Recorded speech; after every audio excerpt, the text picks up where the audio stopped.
الحمد للہ رب العالمین اللہم صلی علی سیدنا محمد وعلی آل سیدنا محمد وبارک وسلم اللہم صلی علی سیدنا محمد وعلی آل سیدنا محمد وبارک وسلم اللہم صلی علی سیدنا محمد وعلی آل سیدنا محمد وبارک وسلم۔ 30ویں پارے کی ایک سورت ہے سورۃ الضحیٰ۔ اکثر لوگوں کو یہ سورت یاد ہوتی ہے اور وہ نماز میں اس کی تلاوت بھی کرتے ہیں، لیکن اس کے معنی اور مفہوم چونکہ سامنے نہیں ہوتے، وہ اس سورت کو پڑھ کر اس کے مضامین سے لطف اندوز نہیں ہو پاتے۔ آج کی اس مجلس میں اسی سورت سے متعلق کچھ باتیں عرض کرنی ہیں۔ آپ نے دنیا کی بہت ساری لو سٹوریز سنی ہوں گی، مگر اکثر نفسانی، شیطانی، شہوانی ہوتی ہیں، لہذا ان کا انجام برا ہوتا ہے۔ قرآن مجید کی یہ سورت بھی ایک لو سٹوری ہے اللہ رب العزت اور ان کے حبیب صلی اللہ علیہ وسلم کے درمیان، اور اس سورت کو ذرا غور سے سمجھنے کی کوشش کریں گی تو آپ کو عجیب باتیں سامنے آئیں گی۔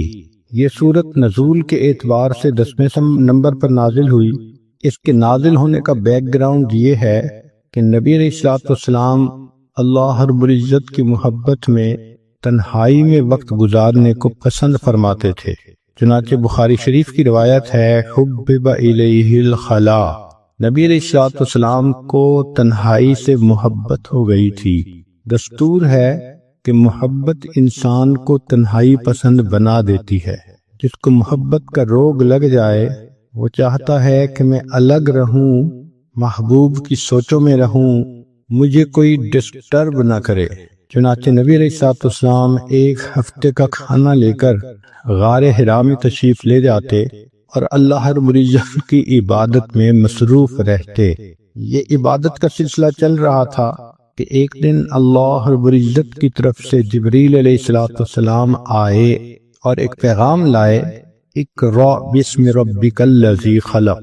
یہ باقاعدہ اظہار محبت کا پہلا موقع تھا کہ پروردگار عالم نے اپنے حبیب صلی اللہ علیہ وسلم سے ہم کلامی فرمائی۔ پھر نبی علیہ السلام کو یہ حکم ملا کہ آپ جائیے اور لوگوں کے سامنے میری وحدانیت کو بیان کیجیے۔ نبی علیہ السلام مکہ مکرمہ تشریف لائے اور وہاں آ کر آپ صلی اللہ علیہ وسلم نے اللہ تعالیٰ کی وحدانیت کا تذکرہ فرمایا۔ چونکہ مکہ مکرمہ میں مشرکانہ ماحول تھا، بیت اللہ شریف کے اندر 360 بت رکھے ہوئے تھے، تو اس ماحول میں توحید کی بات ایک اجنبی سی بات معلوم ہوتی تھی۔ جب یہ بات شروع ہو گئی تو نیک روحیں جو تھیں انہوں نے اس بات کو قبول کیا اور چند لوگوں نے کلمہ پڑھ لیا، مگر مکہ مکرمہ کی جو اکثریت تھی وہ دشمنی پر تل گئی۔ ویسے تو ہر گھر میں یہی تذکرے، ہر مرد کی زبان پہ یہ تذکرے، ہر عورت کی زبان پہ یہ تذکرے۔ جو کلمہ پڑھتا تھا تو قریش مکہ اس کو تکلیف پہنچاتے تھے، سزائیں دیتے تھے، تو یہ تذکرے ہر کچے اور پکے گھر کے اندر ہوا کرتے تھے۔ قریش مکہ انتظار میں بھی ہوتے تھے کہ دیکھتے ہیں کہ اب اور ان کو کیا پیغام ملتا ہے، اور چونکہ یہ محبت کے پیامبری کا ایک نیا سلسلہ تھا تو نبی علیہ السلام کو بھی انتظار رہتی تھی کہ میرے رب کی طرف سے مجھے کب پیغام ملتا ہے۔ اس کیفیت کو وہی بندہ سمجھ سکتا ہے جو اس پروسیس میں سے گزرا ہو کہ جہاں محبت کا تعلق ہو وہاں سے میسج آنے کا کتنا انتظار ہوتا ہے، اور اگر نہ آئے تو دل میں کتنے وسوسے آتے ہیں، خیالات آتے ہیں، اور انسان کی پریشانی کس حد تک بڑھ جاتی ہے۔ نبی علیہ السلام کے ساتھ یہی معاملہ پیش آیا کہ کچھ عرصہ تو وہی آتی رہی، پھر اچانک بند ہو گئی۔ انتظار مگر کوئی پیغام نہیں آتا۔ تو جب انتظار کی گھڑیاں لمبی ہو جائیں تو دل بے قرار ہوتا ہے۔ اللہ کے حبیب صلی اللہ علیہ وسلم کا دل مغموم ہے، سوچ میں ہے کہ اللہ رب العزت کی طرف سے اب کیوں پیغام نہیں آ رہا۔ ظاہرہ کوئی وجہ بھی سمجھ میں نہیں آ رہی۔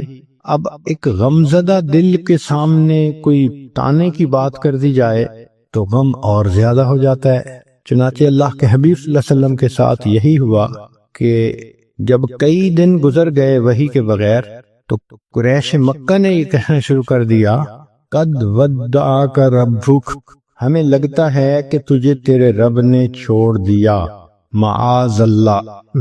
اب یہ بات نبی علیہ السلام کے دل پر ایک چوٹ لگا گئی۔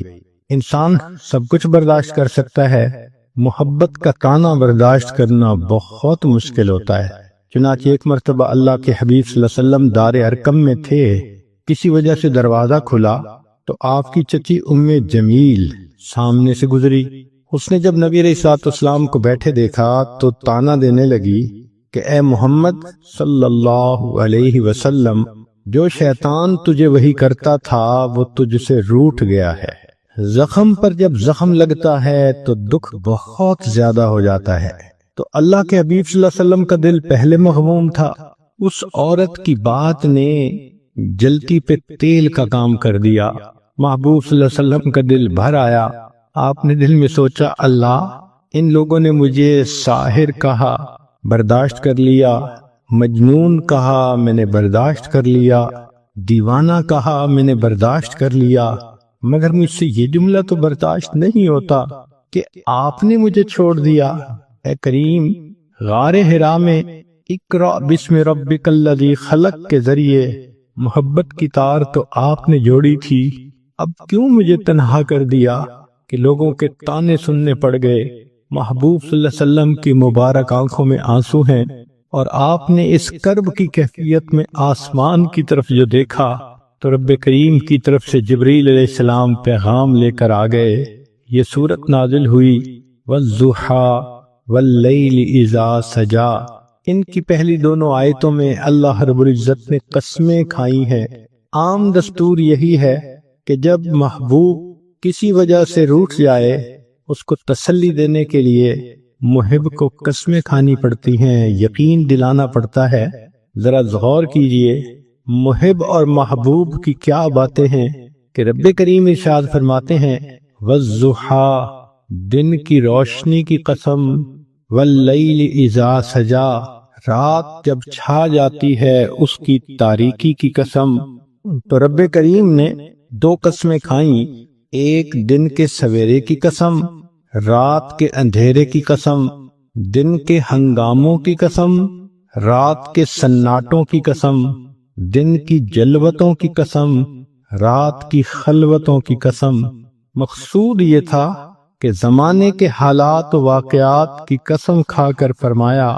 بعض مفسرین نے لکھا کہ جب وحی اترتی تھی اس کو دن سے تشبیہ دی گئی، اور جب وحی بند ہوئی تو اس کو رات سے تشبیہ دی، تو پھر مفہوم یہ بنے گا والضحیٰ واللیل اذا سجا، وحی کے اترنے کی قسم اور وحی کے رکنے کی قسم۔ انسان کی زندگی میں دن بھی ضروری، رات بھی ضروری، دن کام کرنے کے لیے، رات آرام کرنے کے لیے۔ تو بتانا مقصود یہ تھا کہ اے میرے حبیب صلی اللہ علیہ وسلم، جس طرح وحی کا اترنا ضروری ہے، کچھ عرصہ کے لیے اس کا رک جانا یہ بھی ضروری ہے تاکہ آپ کو آرام مل جائے۔ لیکن ہمارے بزرگوں میں حضرت اقدس تھانوی رحمۃ اللہ علیہ نے اس کی عاشقانہ تفسیر کی ہے۔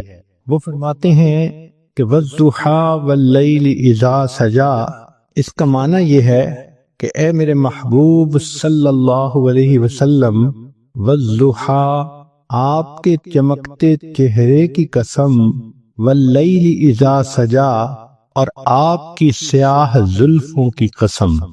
گویا اللہ رب العزت اپنے حبیب صلی اللہ علیہ وسلم کو تسلی دینے کے لیے ان کی قسم کھا کر بات فرماتے ہیں۔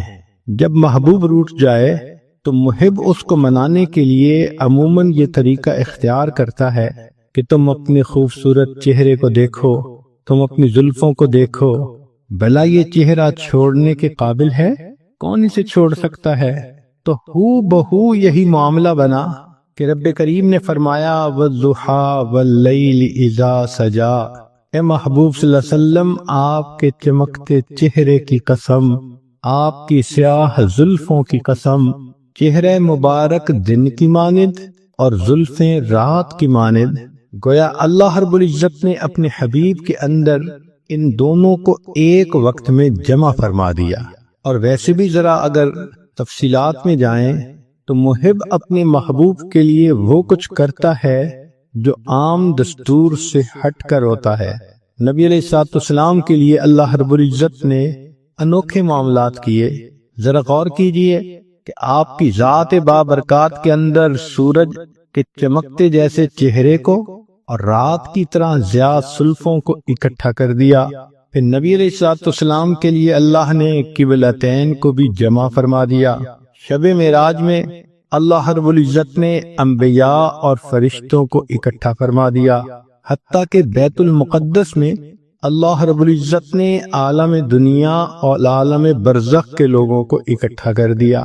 تو محبوب صلی اللہ علیہ وسلم کے لیے اللہ نے ایسے کام کیے جو عام لوگ انہونے سمجھتے ہیں، اور محبت میں تو یہ ہوتا ہی ہے۔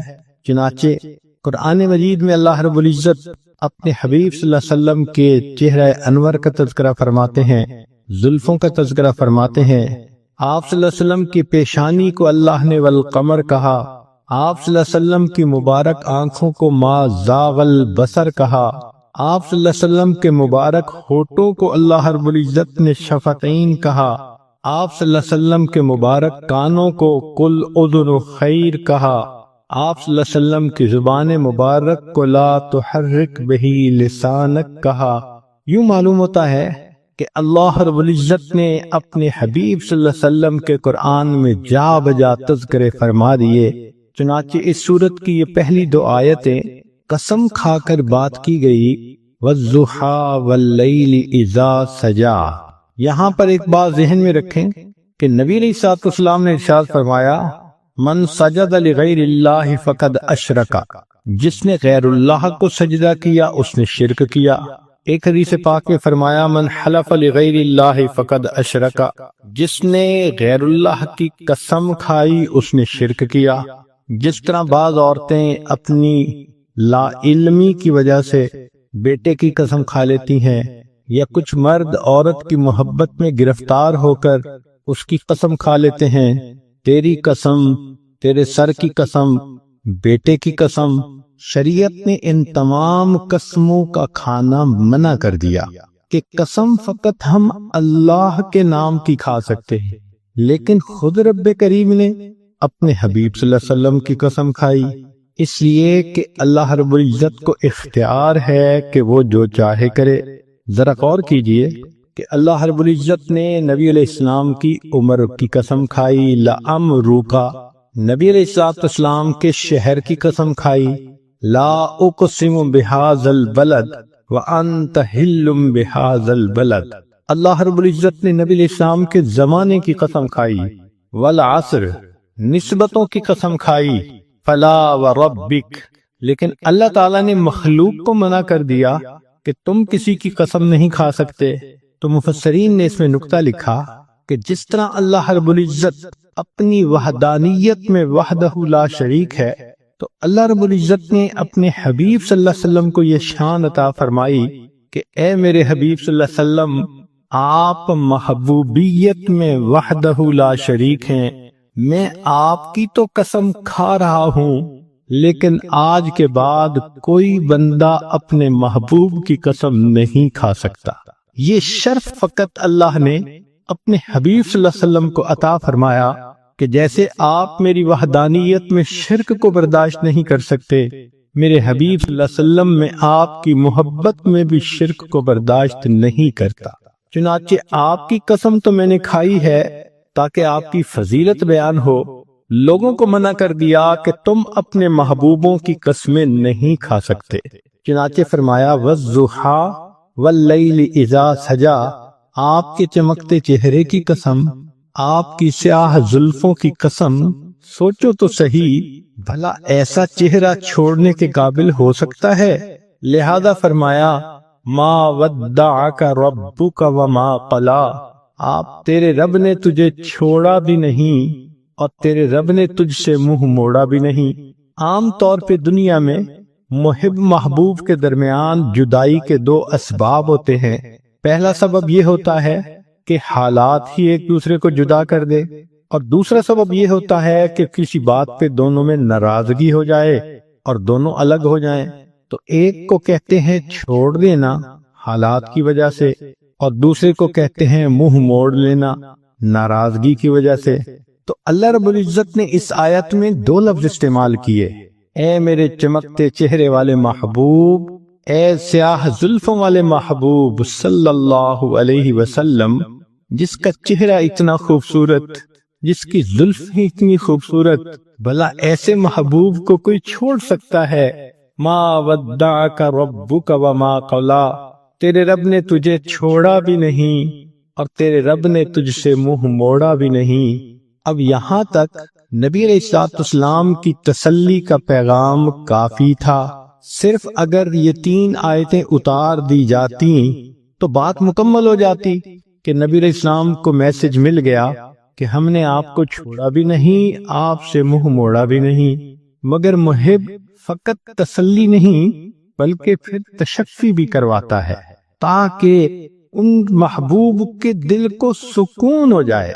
لہذا رب کریم نے اس کے بعد ایک عجیب بات فرما دی، فرمایا وَلَلْآخِرَةُ خَيْرٌ لَكَ مِنَ الْأُولَى، اے میرے حبیب صلی اللہ علیہ وسلم، آپ کا آنے والا وقت آپ کے گزرے ہوئے وقت سے بہت بہتر ہوگا۔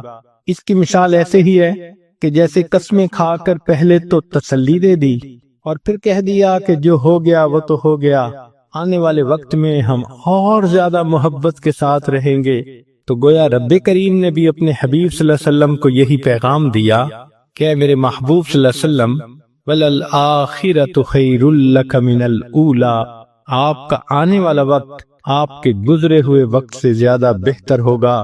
اس ایک جملے کے اندر رب کریم نے سمندر کو کوزے میں بند کر دیا۔ چنانچہ محبوب صلی اللہ علیہ وسلم کی مبارک زندگی کو جس زاویے سے دیکھیں، آپ کا آنے والا وقت گزرے ہوئے وقت سے بہتر تھا۔ اے میرے حبیب صلی اللہ علیہ وسلم، جب آپ بطن مادر میں تھے تو آپ کا ولادت پانا اس سے زیادہ بہتر، پھر ولادت پانے سے آپ کا بچپن میں آنا زیادہ بہتر، بچپن سے آپ کا لڑکپن میں آنا زیادہ بہتر، لڑکپن سے آپ کا جوانی میں آنا اور زیادہ بہتر۔ وَلَلْآخِرَةُ خَيْرٌ لَكَ مِنَ الْأُولَى، آپ کا آنے والا وقت آپ کے گزرے ہوئے وقت سے زیادہ بہتر ہوگا۔ اے میرے حبیب صلی اللہ علیہ وسلم، جب آپ کنوارے حالت میں تھے تو آپ اس وقت بھی اچھے تھے، پھر آپ کا شادی کا ہو جانا اس سے بھی زیادہ بہتر ہو گیا، اور پھر شادی کے بعد آپ کو اولاد کا مل جانا اس سے بھی زیادہ بہتر ہو گیا۔ وَلَلْآخِرَةُ خَيْرٌ لَكَ مِنَ الْأُولَى، آپ کا آنے والا وقت آپ کے گزرے ہوئے وقت سے زیادہ بہتر۔ چنانچہ جب آپ غار حرا میں جا کے عبادت کرتے تھے، آپ کا وہ وقت بھی بہت اچھا تھا، لیکن آپ پر وحی کا اترنا اور بھی زیادہ بہتر ہو گیا، اور پھر آپ صلی اللہ علیہ وسلم کا بیت المقدس میں جا کے انبیاء کی امامت کروانا اس سے بھی زیادہ بہتر ہو گیا، اور پھر آپ کا عرش کے اوپر جا کر اپنے رب سے ملاقات کرنا اس سے بھی زیادہ بہتر ہو گیا۔ وَلَلْآخِرَةُ خَيْرٌ لَكَ مِنَ الْأُولَى، اے میرے حبیب صلی اللہ علیہ وسلم، آپ کا مکہ مکرمہ میں رہنا بھی بہت اچھا، مگر ہجرت کر کے مدینہ میں آ جانا اس سے بھی زیادہ بہتر، پھر بدر کے میدان میں جو کامیابی ہوئی اس سے بھی بہتر، پھر احد کا معاملہ پیش آیا اس سے بھی بہتر، پھر خندق کے اندر جو آپ کو اللہ کی مدد ملی اس سے بھی زیادہ بہتر، پھر صلح حدیبیہ کا موقع آیا اس سے بھی بہتر، اور بالآخر آپ مکہ مکرمہ میں فاتح بن کر داخل ہوئے، وہ اس سے بھی زیادہ بہتر۔ وَلَلْآخِرَةُ خَيْرٌ لَكَ مِنَ الْأُولَى، اے میرے حبیب صلی اللہ علیہ وسلم، آپ کا دنیا کے اندر رہنا بہت اچھا، مگر پھر آپ کا دنیا میں پردہ فرمانا اس سے بھی زیادہ بہتر، پھر آپ کا حشر میں اٹھنا اس سے بھی زیادہ بہتر، پھر آپ کو مقام محمود کا ملنا اس سے بھی زیادہ بہتر، پھر آپ کو شفاعت کا تاج پہنایا جانا اس سے بھی زیادہ بہتر، آپ کا حوض کوثر پہ تقسیم کرنا پانی کو اس سے بھی بہتر۔ اور آپ کا امت کو لے کر جنت میں داخل ہونا اس سے بھی زیادہ بہتر۔ عام دستور تو یہ ہے کہ لوگ اعلیٰ سے ارذل کی طرف لوٹتے ہیں۔ لوگوں کو دیکھیے، جوانی میں حسن کیا خوبصورت ہوتا ہے، بڑھاپے میں حسن چلا گیا۔ جوانی میں طاقت ہوتی ہے، بڑھاپے میں طاقت چلی گئی۔ جوانی میں مال ہوتا ہے کہ انسان کماتا ہے، بڑھاپے میں مال بھی کم ہو جاتا ہے۔ تو عام آدمی کا دستور تو یہی ہے کہ حسن بھی کم ہو گیا، مال بھی کم ہو گیا، طاقت بھی کم ہو گئی، چاہنے والے بھی کم ہو گئے۔ تو عام انسان حتی یرد الی ارذل العمر، وہ اپنے ارذل کی طرف لوٹتا ہے، اعلیٰ ہوتا ہے، ارذل کی طرف لوٹ جاتا ہے۔ مگر اللہ رب العزت کے حبیب صلی اللہ علیہ وسلم کی شان نرالی، آپ کو اللہ نے ایک قاعدہ قانون بتلا دیا۔ میرے حبیب صلی اللہ علیہ وسلم، آپ کا آنے والا وقت آپ کے گزرے ہوئے وقت سے زیادہ بہتر ہوگا۔ اس میں جو خیر لکا فرمایا، تو یہ لکا کا لفظ آپ صلی اللہ علیہ وسلم کی امتیازی شان ہے۔ آنے والا وقت زیادہ بہتر، چنانچہ قیامت کے دن انبیاء پریشان ہوں گے، اللہ کے حبیب صلی اللہ علیہ وسلم اس وقت شفاعت فرمائیں گے اور امت کو لے کر جنت میں تشریف لے جائیں گے۔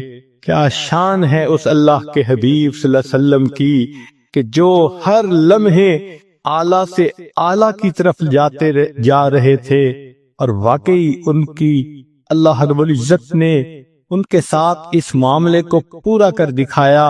ان کا آنے والا وقت ان کے گزرے ہوئے وقت سے زیادہ بہتر تھا۔ تو گویا مقصد یہ کہہ دیا، اے میرے حبیب صلی اللہ علیہ وسلم، یہ چھوٹنے والی اور ٹوٹنے والی محبت نہیں، پھلنے پھولنے والی اور مضبوط سے عزبت ہونے والی محبت ہے۔ سبحان اللہ، کیا تسلی کی بات اللہ نے فرما دی۔ تو غور کیجئے کہ ان 4 آیات میں اللہ تعالیٰ نے کام مضمون کو کیسے سمیٹ دیا۔ وَالضُّحَىٰ وَاللَّيْلِ إِذَا سَجَىٰ، اے محبوب صلی اللہ علیہ وسلم، آپ کے چمکتے چہرے کی قسم، آپ کی سیاہ زلفوں کی قسم، ما ودعک ربک وما قلی، تیرے رب نے تجھے چھوڑا بھی نہیں، تجھ سے منہ موڑا بھی نہیں۔ وَلَلْآخِرَةُ خَيْرٌ لَكَ مِنَ الْأُولَىٰ، اور آپ کا تو آنے والا وقت گزرے ہوئے وقت سے زیادہ بہتر ہوگا۔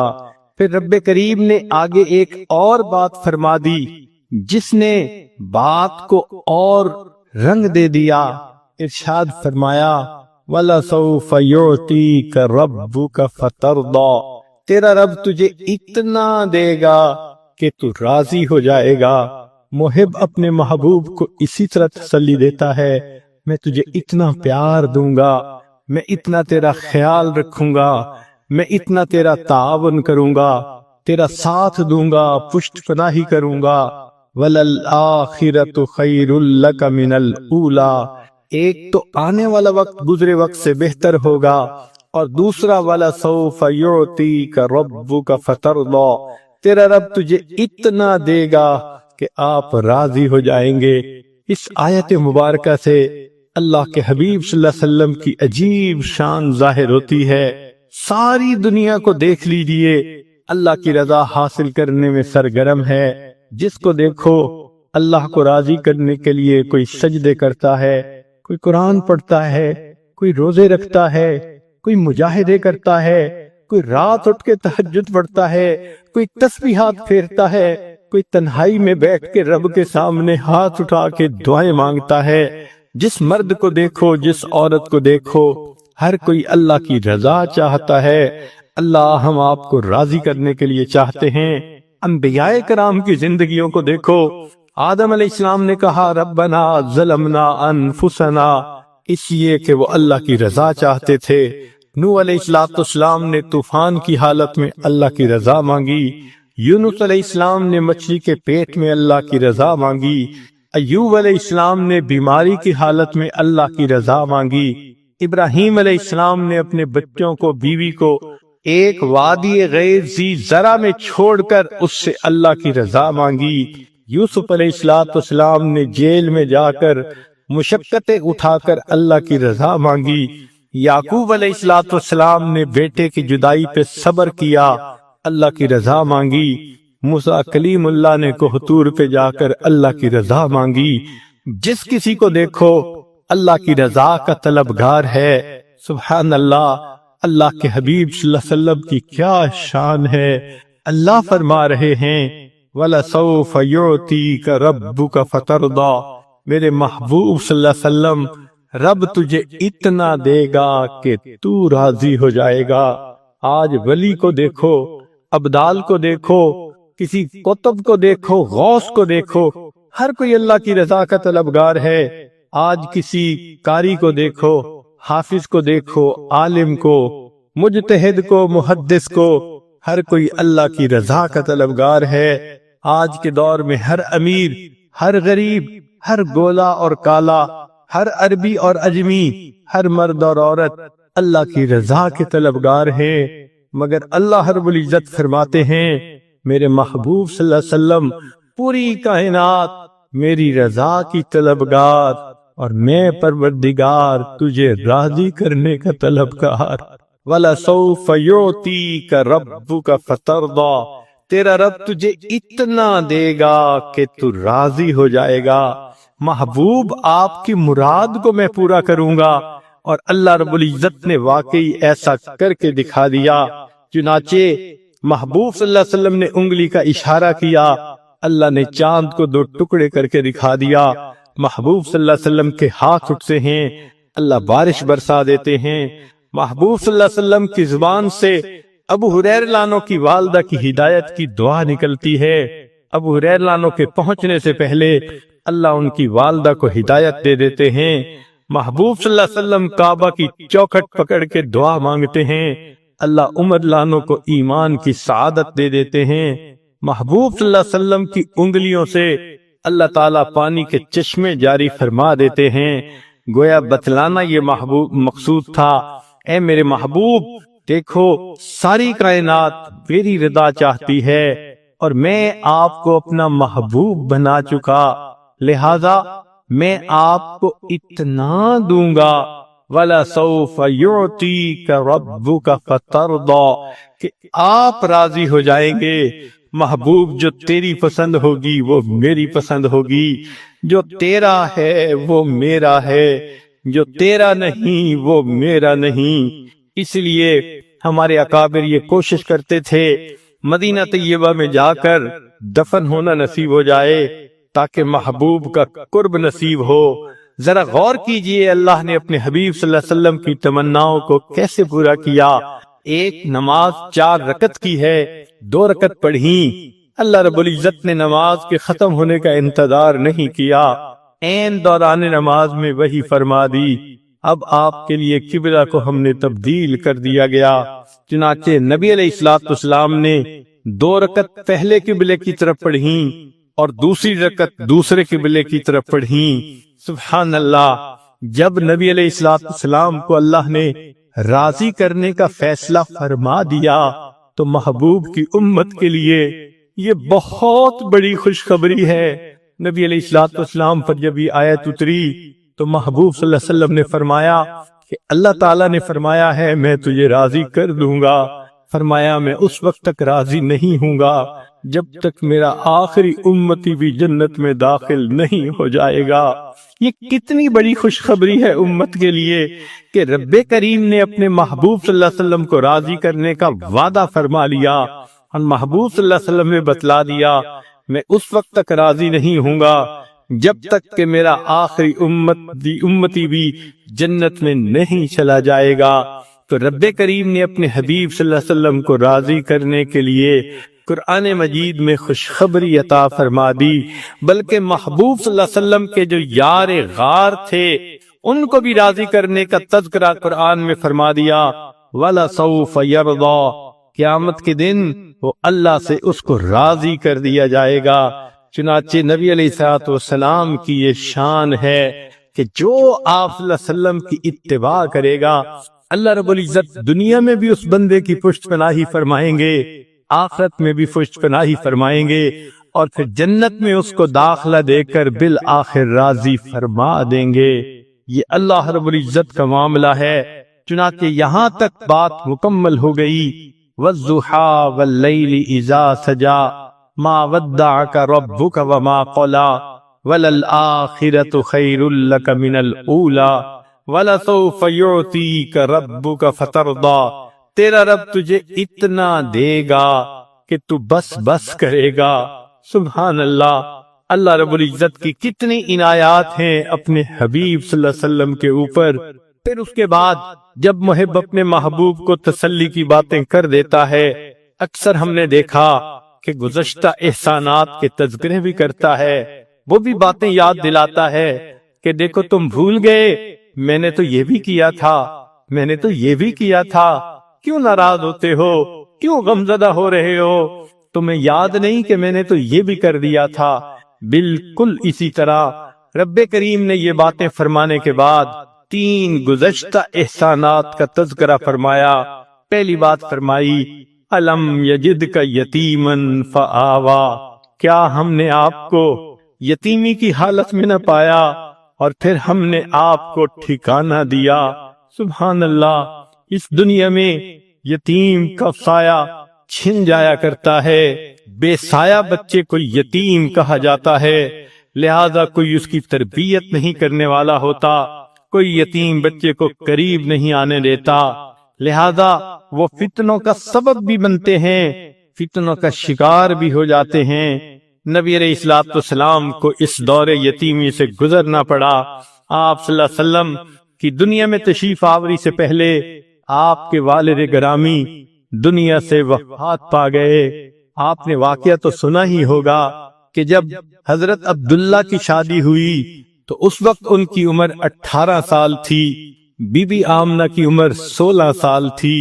شادی کے تھوڑے ہی دنوں کے بعد حضرت عبداللہ کو تجارتی قافلے کے ساتھ شام جانا پڑا۔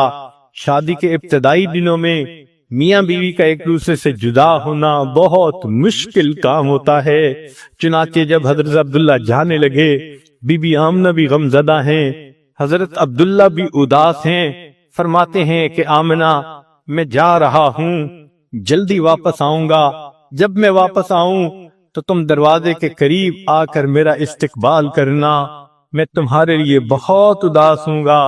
بی بی آمنہ نے وعدہ فرما لیا۔ حضرت عبداللہ تجارتی قافلے کے ساتھ تشریف لے گئے۔ جب تجارتی قافلہ واپس آنے لگا شام سے، راستے میں حضرت عبداللہ کو بخار ہو گیا۔ مدینہ طیبہ پہنچے، وہ آپ کے سسرال کی جگہ تھی بنی زہرہ۔ انہوں نے کہا کہ آپ کو اتنا بخار ہے، آپ ابھی سفر نہ کریں، یہیں رہ جائیں، ہم آپ کی تیمارداری کریں گے، ہم آپ کو دوا دارو دیں گے، صحت مند ہو جائیں گے تو آپ دوبارہ سفر کر لینا۔ چنانچہ قافلہ رک نہ سکا، مکہ مکرمہ کی طرف چل پڑا۔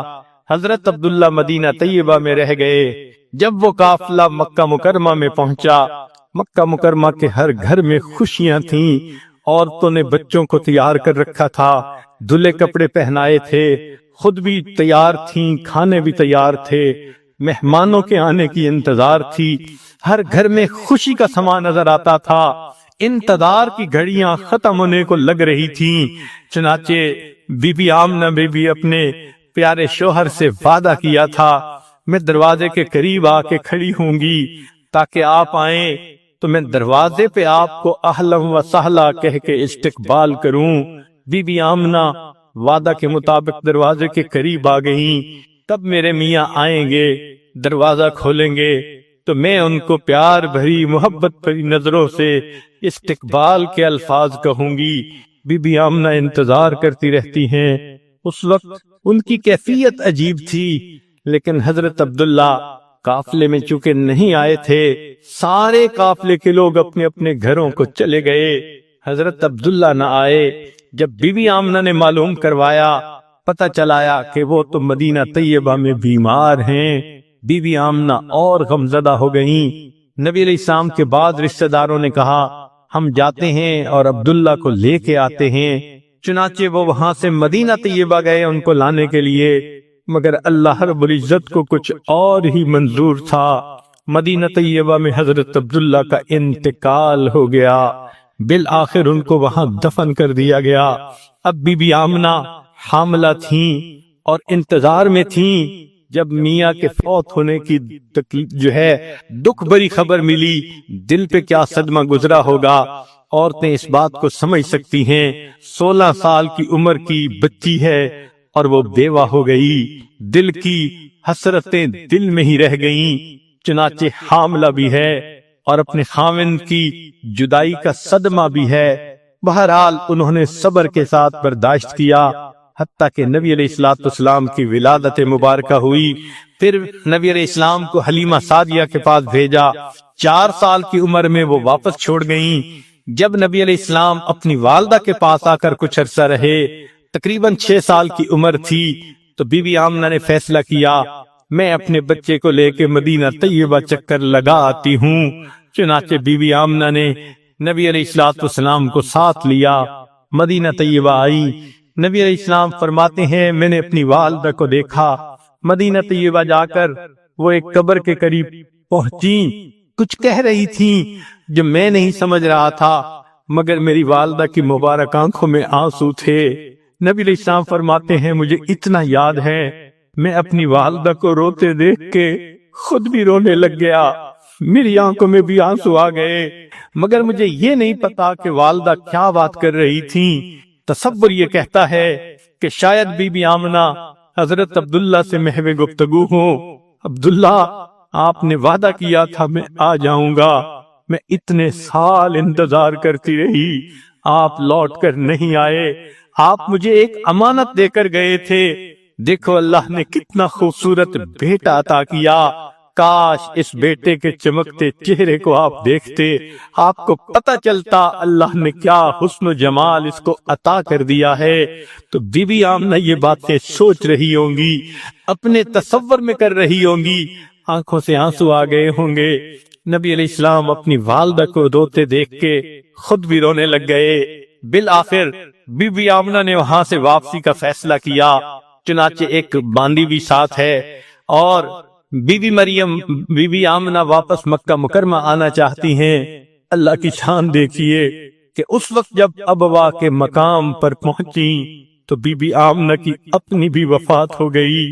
نبی علیہ السلام کے دل پہ دیکھیے کیا کیا صدمے پا رہے ہیں، والد پہلے وفات پا چکے، آج والدہ کا سایہ بھی چلا گیا، اکیلے ہیں۔ چنانچہ ام ایمن نے یا جو بھی اس وقت آپ کے پاس باندھی تھی آپ کی خبر گیری کی، وہ آپ کو لے کر مکہ مکرمہ کی طرف آئی۔ کہتے ہیں کہ عبد المطلب اس وقت بہت اداس تھے، اپنے پوتے کو دیکھنے کے لیے انتظار میں تھے کہ اب تو میری بہو آئے گی۔ روزانہ مکہ مکرمہ سے باہر نکل کر مدینہ کے راستے پہ بیٹھ کے انتظار کیا کرتے تھے، کوئی آنے والا مجھے خبر دے کہ میری بہو آ رہی ہے، میرا پوتا آ رہا ہے، مگر اطلاع نہ ملا کرتی تھی۔ ایک دن انتظار میں بیٹھے ہوئے تھے، چنانچہ اس نے دیکھا کہ جو باندی ساتھ گئی تھی وہ آ رہی ہے۔ جب قریب پہنچی تو اس وقت عبد المطلب نے پوچھا آمنہ کہاں ہے؟ باندی نے کہا اس بچے کا والد تو پہلے جدا ہو چکا تھا، اس کی والدہ بھی اللہ کو پیاری ہو گئی، اکیلے بچے کو لے کر میں آپ کے پاس آئی ہوں۔ تو حضرت عبد المطلب نے نبی علیہ السلام کو سینے سے لگا لیا۔ محبوب صلی اللہ علیہ وسلم کو یہ جدائی برداشت کرنی پڑی، یہ یتیمی کی کیفیت برداشت کرنی پڑی۔ اللہ رب العزت اس بات کا تذکرہ فرماتے ہیں، اے میرے حبیب صلی اللہ علیہ وسلم، الم یجدک یتیما فآوا، ہم نے آپ کو یتیم پایا اور ہم نے آپ کو ٹھکانہ دیا۔ سبحان اللہ۔ پھر فرمایا ووجدک ضالا فہدا، ہم نے آپ کو راستہ بھولا ہوا پایا اور ہم نے آپ کو راستے کی رہنمائی فرمائی۔ مشہور واقعہ ہے، 7 سال کی عمر میں نبی علیہ السلام مکہ مکرمہ کی گلیوں میں چلتے چلتے کہیں ایک طرف باہر نکل گئے، راستے کا پتہ نہ چلتا تھا۔ ابو جہل نے دیکھا تو بالآخر اپنی اونٹی پہ بٹھا کے واپس لایا۔ آپ صلی اللہ علیہ وسلم کو اللہ اس واقعے کا تذکرہ فرماتے ہیں، وَوَجَدَكَ ضَالًّا فَهَدَىٰ، آپ راستہ بھول گئے تھے، ہم نے آپ کو واپس گھر آنے کا بندوبست فرما دیا۔ پھر فرمایا وَوَجَدَكَ عَائِلًا فَأَغْنَىٰ، ہم نے آپ کو بے سر و سامان پایا اور ہم نے آپ کو غنی کر دیا۔ اے میرے حبیب صلی اللہ علیہ وسلم، خدیجہ کا مال آپ کو غنی بنا گیا، صدیق اکبر کا مال آپ کو غنی بنا گیا، ہم نے آپ کے لیے دیکھیے کیسے انتظام کر دیا۔ تو رب کریم نے پھر اس کے بعد یہ 3 احسانات کا تذکرہ فرمایا۔ الم یجدک یتیما فآوا ووجدک ضالا فہدا ووجدک عائلا فاغنا، اور پھر آخر پر 3 نصیحتیں فرما دیں۔ ایک نصیحت تو یہ فرمائی فَأَمَّا الْيَتِيمَ فَلَا تَقْهَرْ، یتیم کو جھڑکی نہ دیجئے، اس کے ساتھ رف انداز سے بیہیو نہ کیجئے۔ سبحان اللہ، نبی علیہ السلام چونکہ خود دور یتیمی سے گزر چکے تھے، آپ صلی اللہ علیہ وسلم کو یتیموں سے بہت محبت تھی، اسی لیے حدیث پاک میں ہے کہ ایک مرتبہ نبی علیہ السلام عید کے دن اپنے گھر سے باہر تشریف لائے عید کی نماز پڑھنے کے لیے، گلی میں دیکھا مکہ مکرمہ کے بچے نہائے ہوئے، اچھے کپڑے پہنے، خوشبو لگائے ہوئے، خوب خوش حالت میں آپس میں کھیل رہے ہیں۔ نبی علیہ السلام قریب سے گزرے، سب نے سلام کیا۔ محبوب صلی اللہ علیہ وسلم جب آگے بڑھے، دیکھا کہ ایک بچہ اکیلا بیٹھا ہوا ہے، غمزدہ نظر آتا ہے، نہایا دھویا بھی نظر نہیں آتا، کپڑے بھی میلے ہیں، چہرے پہ بھی اداسی ہے۔ محبوب صلی اللہ علیہ وسلم کے بڑھتے قدم رک گئے۔ آپ نے اس بچے سے پوچھا، بچے تم کیوں اداس بیٹھے ہو؟ بچے نے جواب دیا، میں یتیم مکہ ہوں، میرے والد فوت ہو گئے، آج میرے لیے کوئی کپڑے لانے والا نہیں، میری والدہ مجھے نہلا دیتی، میری والدہ مجھے کپڑے پہناتی، خوشبو لگاتی، اور میں بھی دوسرے بچوں کے ساتھ کھیلتا، میں بیٹھا اپنے والد کو یاد کر رہا ہوں۔ نبی علیہ السلام نے اس بچے کو کہا، اچھا آؤ تم میرے ساتھ آؤ۔ نبی علیہ السلام اس بچے کو لے کے اپنے گھر واپس تشریف لائے۔ عائشہ رضی اللہ تعالی عنہا کو فرمایا، اس بچے کو ذرا نہلا دو۔ وہ بچہ حسن رضی اللہ عنہ کی عمر کا تھا، عائشہ صدیقہ رضی اللہ عنہا نے اس کو نہلا دیا۔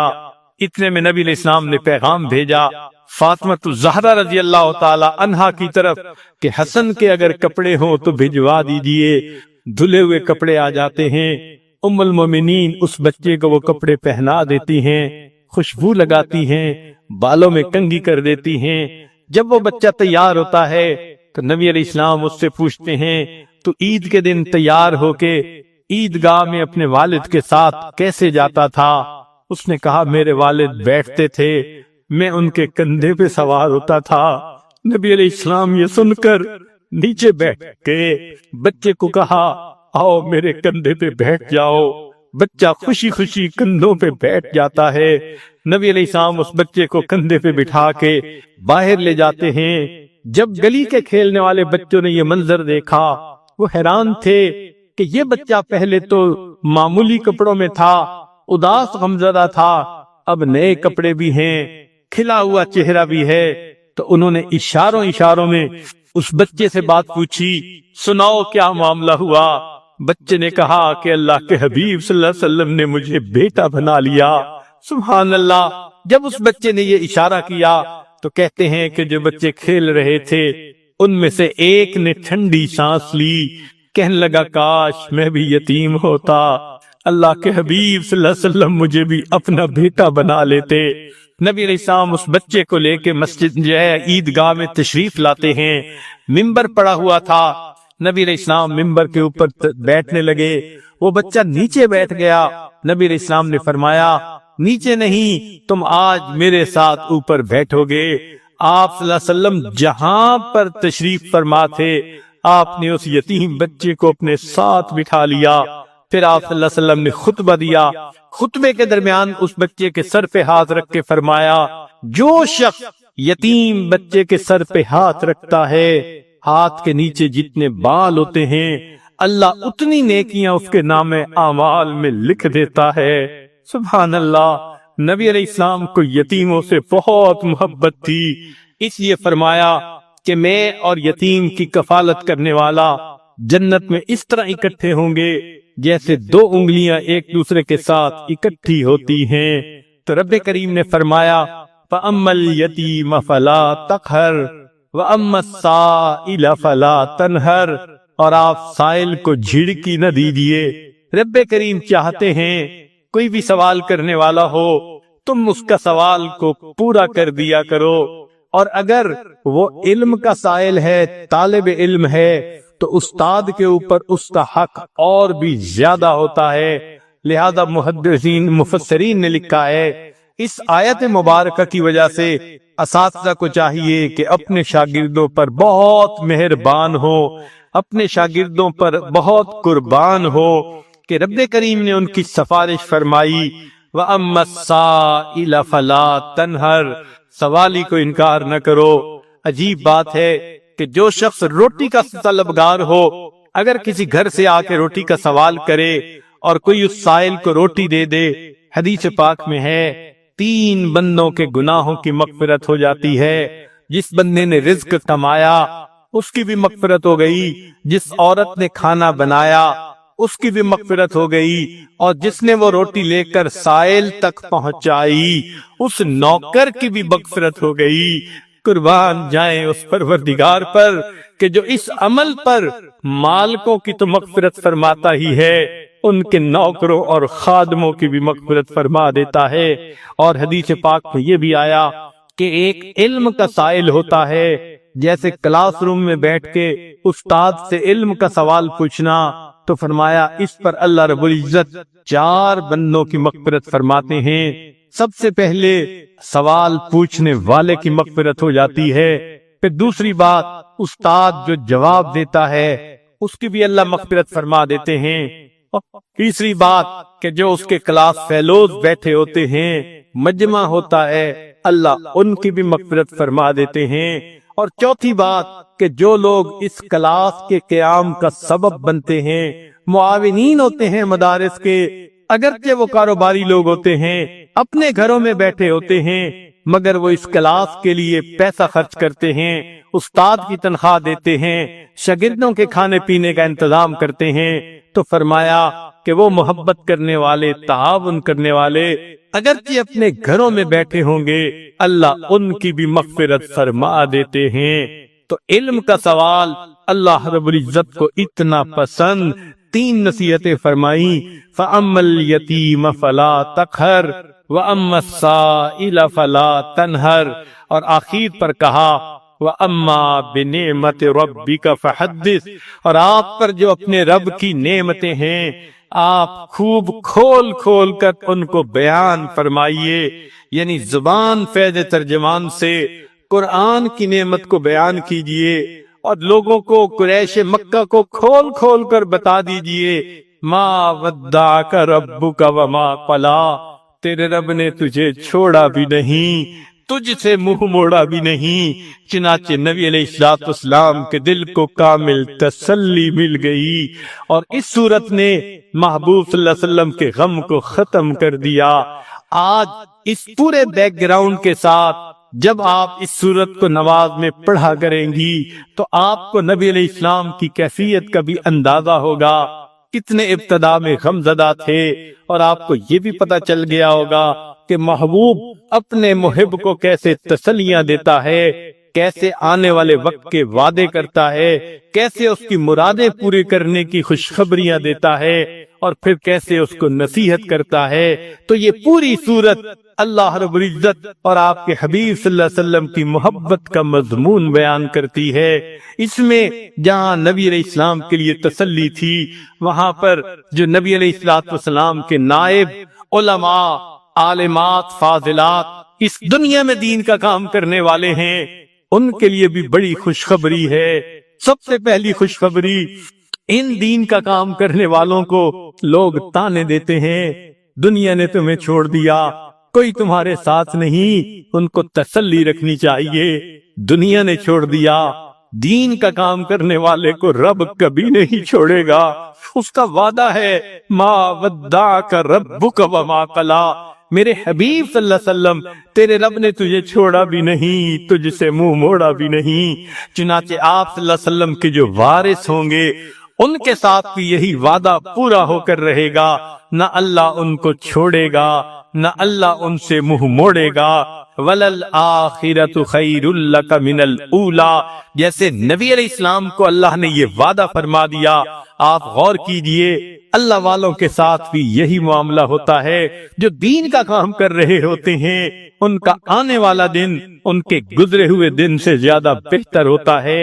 ان کے فیض کو اللہ بڑھا دیتے ہیں، ان کے افادیت کو اللہ بڑھا دیتے ہیں، ان سے محبت کرنے والوں کو اللہ بڑھا دیتے ہیں، اور دنیا میں ان کی خیر و برکت کو اللہ بڑھا دیتے ہیں۔ ان کے لیے بھی آنے والا وقت ان کے گزرے ہوئے وقت سے بہتر ہوتا ہے۔ اور پھر فرمایا وَلَسَوْفَ يُعْطِيكَ رَبُّكَ فَتَرْضَىٰ، تیرا رب تجھے اتنا دے گا کہ تو راضی ہو جائے گا۔ یہ وعدہ تو نبی علیہ السلام کے ساتھ اللہ رب العزت نے کیا، لیکن جو نبی علیہ السلام کا غلام بن کر دین کا کام کرے گا، بالخصوص آج کے دور میں رب کریم کا یہ وعدہ اس کے ساتھ بھی پورا ہو کر رہے گا۔ اللہ اس کے ساتھ اتنی رحمتیں نازل کرے گا کہ بالآخر موت کے وقت اس کو اپنی رضا عطا کرے گا، اور جس کو رب کی رضا مل گئی فَتَرْضَىٰ، گویا اس بندے کو اللہ راضی کر دے گا۔ دعا ہے اللہ تعالیٰ آج کے اس دور میں دین کا کام کرنے والوں کو پائے استقامت نصیب فرمائے، ہمتیں عطا فرمائے۔ ہر طرف لوگ ان کو ڈسکریج کرنے والے ہیں، لوگ ان پر تانے دینے والے ہیں، لوگ ان کو الگ کرنے کے لیے تیار ہیں، مگر ساری دنیا چھوڑ دے، یقین رکھیے اللہ کبھی نہیں چھوڑیں گے، کبھی منہ نہیں موڑیں گے۔ اللہ آنے والے وقت کو گزرے وقت سے بہتر بنائیں گے، اور اللہ بالآخر جب موت کا وقت ہوگا تو اپنے مسکراتے چہرے کا دیدار کروا کر اس اپنے طالب سے راضی ہو جائیں گے اور اس کو بھی راضی فرما دیں گے۔ رب کریم زندگی کے جو باقی ایام ہیں اس میں ہمیں دین کے اوپر جمے رہنے کی توفیق عطا فرمائے۔ وآخر دعوانا ان الحمد للہ رب العالمین۔ بتایا گیا ہے کہ بہت ساری خواتین بیعت ہونا چاہتی ہیں۔ دل میں یہ نیت کر لیجئے کہ ہم اس وقت اللہ رب العزت کی رضا کے لیے، نبی علیہ الصلوۃ والسلام کی اتباع کے لیے، اپنی اصلاح کے لیے بیعت ہونا چاہتی ہیں، لہذا پچھلے گناہوں سے توبہ طائب ہو رہی ہیں اور آئندہ نیکی کی زندگی گزارنے کا دل میں ارادہ کر رہی ہیں۔ الحمدللہ وکفا وسلام علی عبادہ الذین اصطفیٰ، اما بعد۔